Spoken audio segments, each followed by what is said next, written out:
Hey guys, what's up? This is Hugh Barringer, and today I'm gonna have a somewhat different guide for you today. It's been requested, and I've seen this a lot also the in the fact that it hasn't been updated. Most guides haven't been updated for the EOC, but now that it is, I'm gonna bring you a Slayer guide for fire giants. Now, I realize a lot of you guys aren't exactly needing help on fire giants. They're pretty easy. But for those of us who do need help, um, I'm going to go ahead and go through a simple gear setup guide, inventory, and show you guys just how I kill them. First things first, I'm going to go ahead and show you gear setup for medium level players. This could be standard gear setup for a medium level player. It could not be. This is my standard Slayer setup. I use the full Slayer helm. I'm using a Sarah Whisper. I use bandos, steads. I use bandos gloves. Now the weapons can be different. Fire giants are weak to slash, so I recommend if you don't have Drygore long swords or chaotic long swords, then go ahead and use a God Sword. They're really cheap. I use a Soul Wars cape simply because of the prayer bonus, vampirism, and a berserker ring. Now I'm going to go ahead and show you a different setup real quick. This is recommended for lower levels who have problem with healing.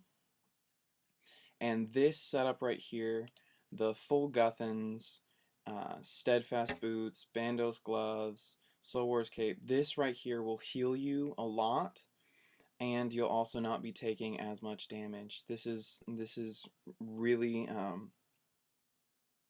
good set for lower level players who can't take the damage.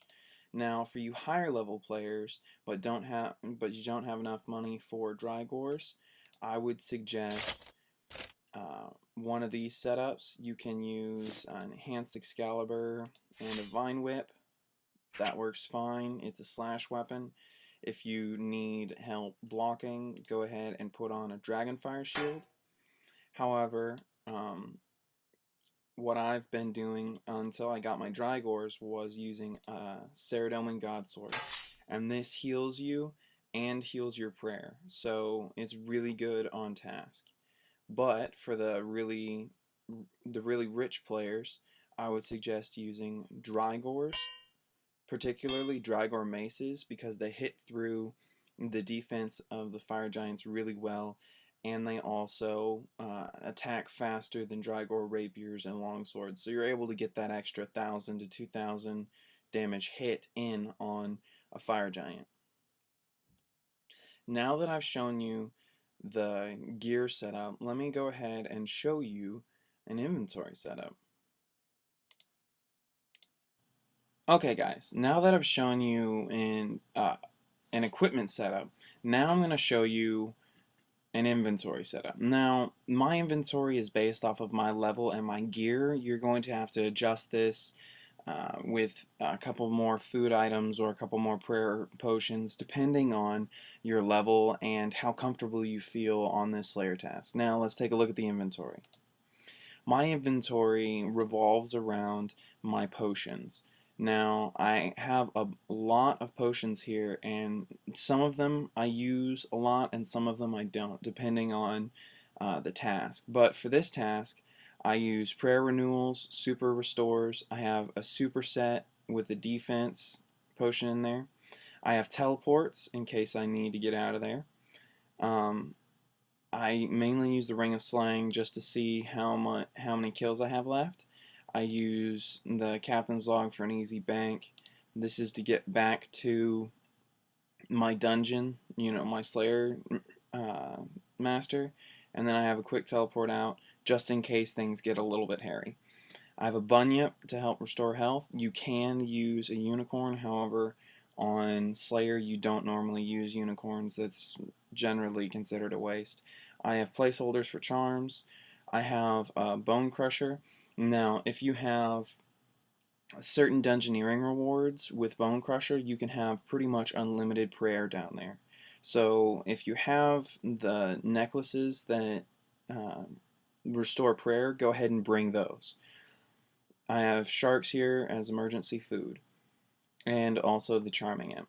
Now that I've shown you an inventory, let's go ahead and show you a couple kills.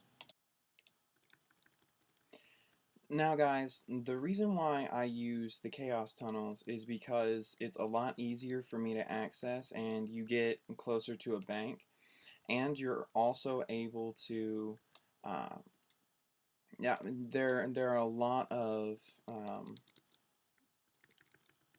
giants down here in a close area, so you're able to do what I like to call area attacks. And the reason why you want to do area attacks is because you're able to bring in a lot of damage at one point. You know, just one attack does a lot of damage and it hits a lot of people. Anyway, guys, if you guys liked the video, go ahead and leave a comment down below. If you didn't like the video, leave me some nasty, dirty little comments. And anyway, have a nice day, guys.